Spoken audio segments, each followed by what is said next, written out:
night, WMMA scene now, coming to you once again. As always, I'm your host, Chuck Stevenson, coming at you once more with a fight review. This time, it's in the atomweight division. Rebekah Levine versus Jillian DeCoursey from Invicta FC 28. Both of these fighters were coming off successful pro debuts in their previous outings.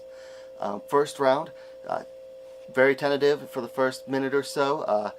Levine occasionally finding some success with her jab, and then she starts she throws like a big flurry and then gets DeCoursey to the cage, but then it ends up being DeCoursey that gets the first successful takedown, and she starts working her submission game, and most of the first round ends up being with Levine defending armbar and other submission attempts from DeCoursey. Second round, the story was mostly DeCoursey on top. She gets the first Actually, it was Levine got the first takedown, and then DeCoursey was able to reverse it almost straight away in the mount. She's working a high mount, trying to do her best to work a lot of ground and pound. Later in the round, she gets one armbar, or she tries to work for an armbar, doesn't get it, goes back, and she's back in the mount, and then works on a second one. Couldn't get too much, but the second round was clearly DeCoursey's round, just based on the amount of time that she spent in mount and landing ground and pound. Third round, it was actually Levine again that landed the first flurry, and then DeCoursey worked a way to get Kimura. Levine seemed to take DeCoursey down, but DeCoursey was able to work on a Kimura and spend a good bit of the round, actually probably most of the round, in Levine's half guard.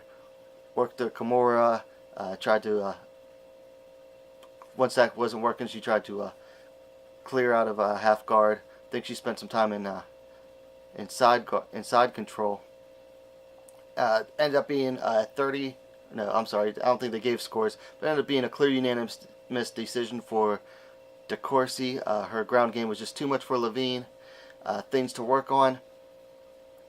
Levine I thought she should have kept her distance. Like, she'd go for these flurries, but then she would go straight into DeCoursey's game plan, which was to get the clinch and go for takedowns.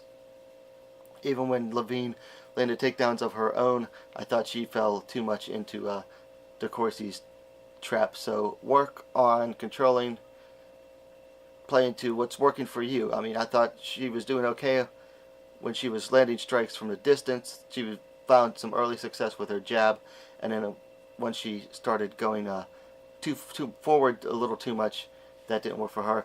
DeCoursey, very good. I would say maybe back off from the high guard, because she was having trouble landing punches from the high guard because Levine was blocking most of them. So maybe, like, I mean, it's hard to, she was able to stay in mount that way, but she wasn't landing as hard of a GMP. And also, don't just like immediately slide her into the armbar as soon as the arm's there. Make sure you've got a hold of it. Fights to make for this one. Again, these are two that are much like Cortez and Neal. They're both early in their careers, so it's hard to judge who to match them up with. Guys, let me know what you thought about this fight and, of course, this video in the comments down below.